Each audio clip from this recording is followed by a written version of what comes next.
Les énergies de la nouvelle lune du 13 juillet 2018 et de l'éclipse solaire partielle. Bonjour à vous tous et à vous toutes. Comment allez-vous depuis la pleine lune du 28 juin? Comment vous sentez-vous? Il est vrai que les énergies ne nous ont pas facilité la tâche. Nous avons baigné dans quelque chose de concentré, de lourd, au milieu de tensions générées par des besoins de renouveau, d'envie de tout envoyer péter, avec un émotionnel vif, tranchant, qui n'hésite pas à dire ce qu'il ressent, ou en tout cas à exprimer ses points de vue, confirmé le 1er juillet, 3 jours après la pleine lune, par 2 T carrés qui non seulement nous poussaient à la révolte ou à la colère, mais aussi à l'excès dans nos comportements.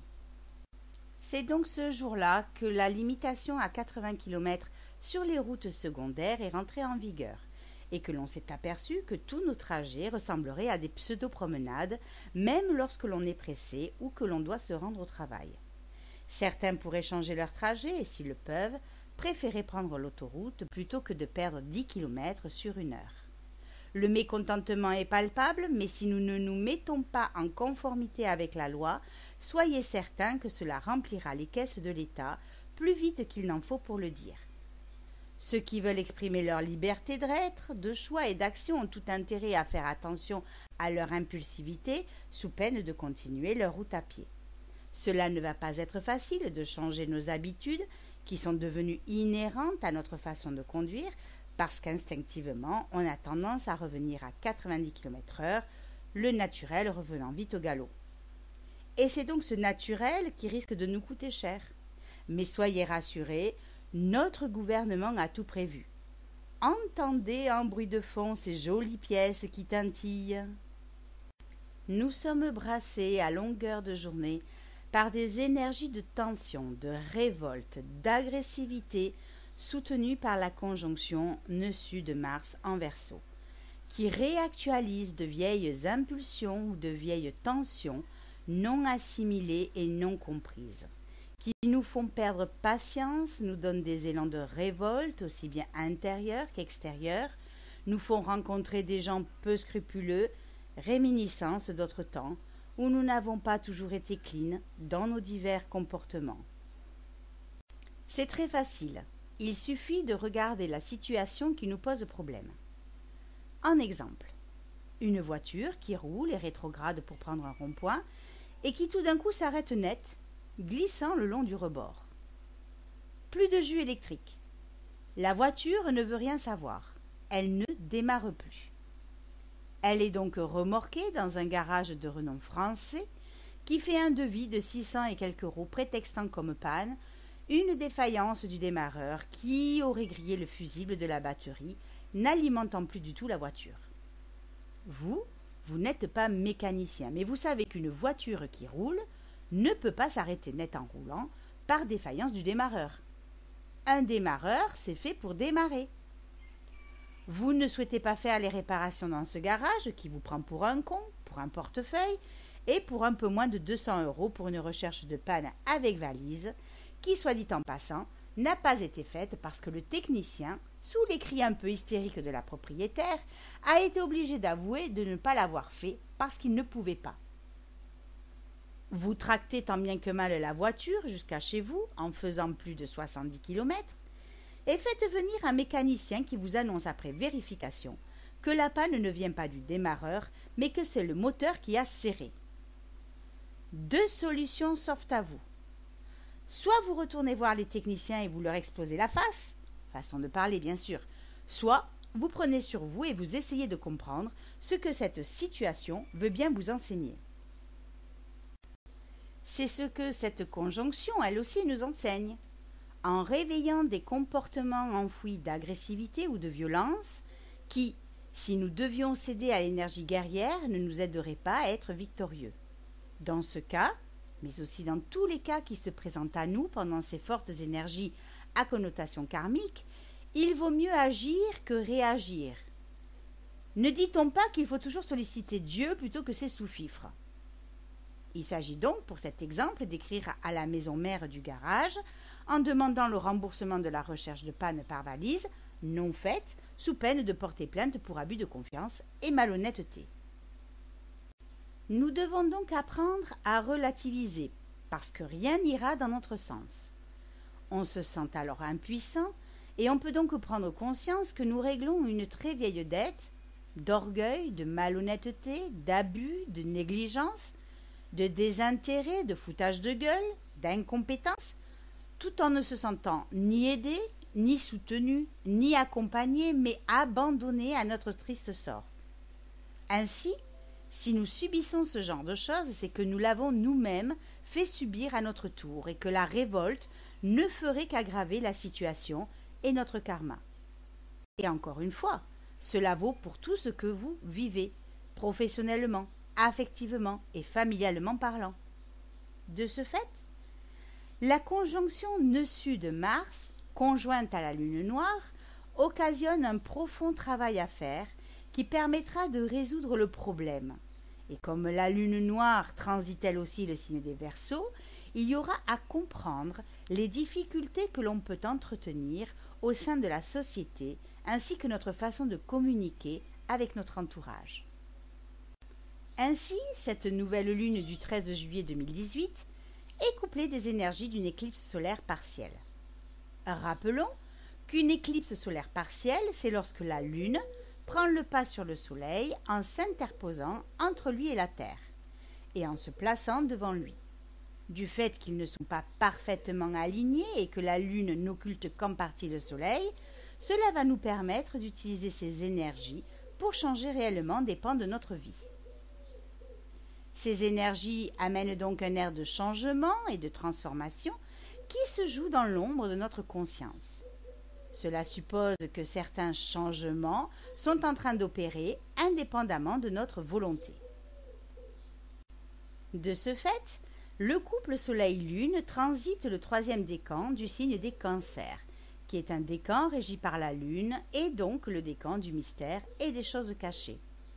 En effet, avec Soleil-Lune en Cancer, nos émotions et notre volonté se teintent de ce signe maternel, féminin, tourné vers la famille avec ce besoin de se sentir en sécurité et de renforcer ce lien avec les gens qui gravitent autour de nous. On peut se sentir plus sensible, plus émotif, plus maternant, plus intériorisé et plus réceptif, avec un soleil conjoint lune. Le soleil brille. Un air de vacances circule dans nos esprits pas mal secoués. Nous nous sentons plus optimistes, plus jovial ou enjoués et surtout de meilleure humeur, avec une conjonction Soleil-Lune trigone Jupiter. Notre sensibilité, notre réceptivité, notre intuition sont plus exacerbées, ce qui nous permet de rêver tout éveillé.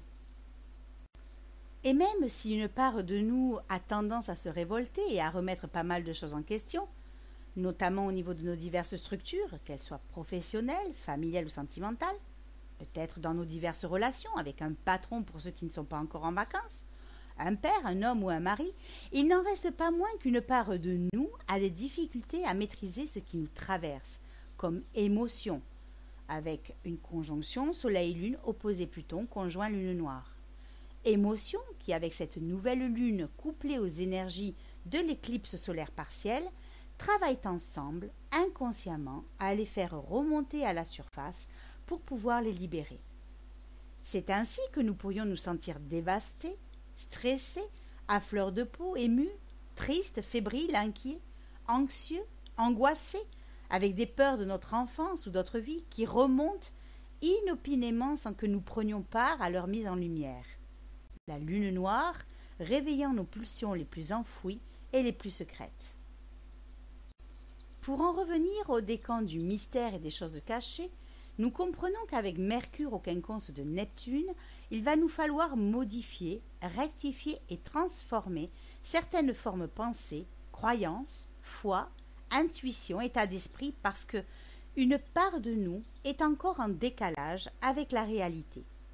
Justement, Mercure transite le signe des lions et donne à nos échanges, à notre vivacité d'esprit et à notre communication un air fier, expansif, peut-être autoritaire, avec un ego parfois vantard et trop sûr de lui. Les énergies, en tout cas, sembleraient nous pousser vers l'excès avec une dissonance Mercure-Jupiter qui nous ferait mal juger les situations, nous donnant une sorte d'impatience tout en ayant du mal à recentrer nos pensées, avec Mercure opposé Mars. Ces énergies pourraient nous faire penser à l'affaire d'Alexia Daval et aux nouvelles déclarations faites par son mari qui est revenu sur ses aveux dénonçant un complot familial. Mars, dieu de la guerre, qui n'est pas étranger à tout ça, est toujours rétrograde dans le signe des Verseaux et suppose une action détournée menée sur un collectif.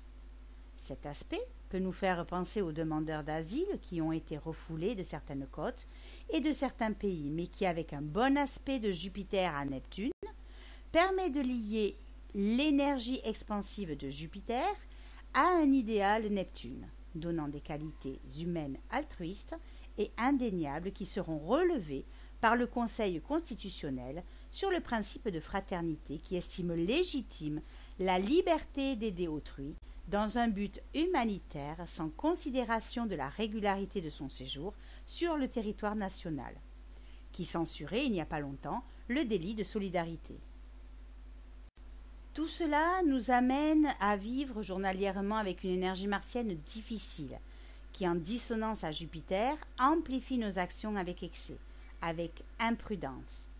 Dans ces moments-là, il serait souhaitable de nous focaliser sur notre respiration intérieure et de ne pas se connecter à l'égrégore de violence, d'agressivité ou de colère qui plane en ce moment sur le pays et dans nos vies.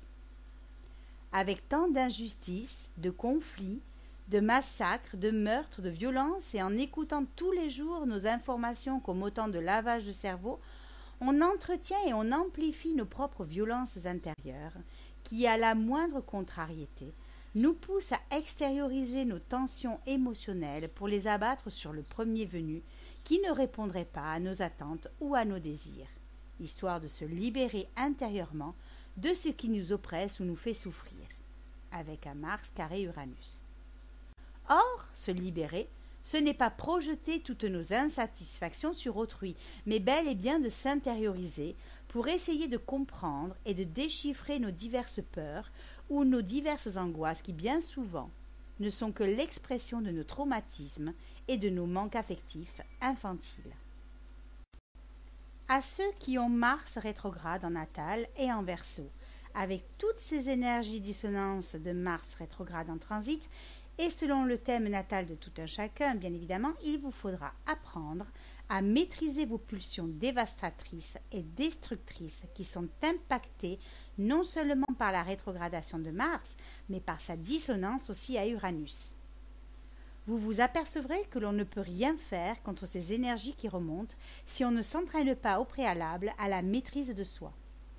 Et même en essayant de se maîtriser, la force de ce Mars est telle qu'aucun barrage de contrôle de soi ne peut l'arrêter, si l'on n'est pas descendu dans les tréfonds de son être pour en découvrir la source, la comprendre et la conscientiser. Tant que ces Mars rétrogrades en natal se sentiront encore menacés et attaqués comme il le fut certainement jadis dans d'autres vies, ils répondront encore du tac au tac aux situations, comme si inconsciemment ils revivaient les situations de leur vie antérieure. L'énergie, loin d'être constructive, doit être conscientisée et travaillée pour la libérer des mauvaises utilisations qui ont été faites et pour libérer ce Mars rétrograde qui devient alors plus constructif, plus dynamique et plus énergique. Ainsi, lorsque l'on regarde le sesqui carré Vénus-Pluton, on comprend qu'actuellement nous sommes animés de ressentis affectifs anciens et passionnés qui nous ont fait souffrir jadis dans d'autres vies et qui prennent la forme de comportements destructeurs qui répondent bien finalement à l'ambiance générale de tout ce que l'on vit, de tout ce que l'on entend et de tout ce que l'on voit. L'expression de nos sentiments avec Vénus dans le signe de la Vierge doit être analysée, décortiquée, intellectualisée pour en comprendre tout le sens. Ce travail intérieur nous permet, avec une harmonie Neptune-Pluton, d'associer les différentes possibilités qui nous sont données avec notre capacité de régénération pour améliorer nos vies et passer ces moments à l'abri de toutes ces tensions.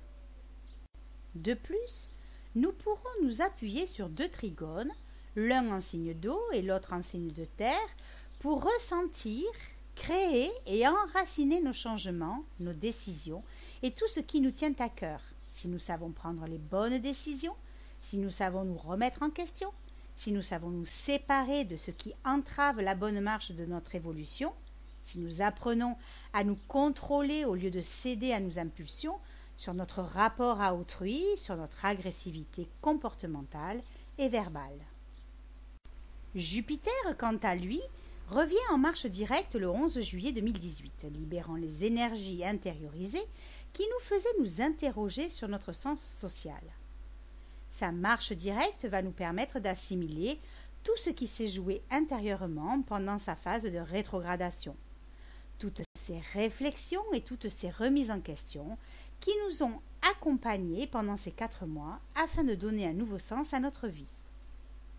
Les énergies d'expansion, de chance et de justice vont pouvoir s'exprimer librement à nouveau dans nos vies et dans les domaines où Jupiter transite dans nos thèmes natals. En conclusion, comme a pu le chanter Éric Chardin, l'été sera chaud et pas que dans les t-shirts ni dans les maillots.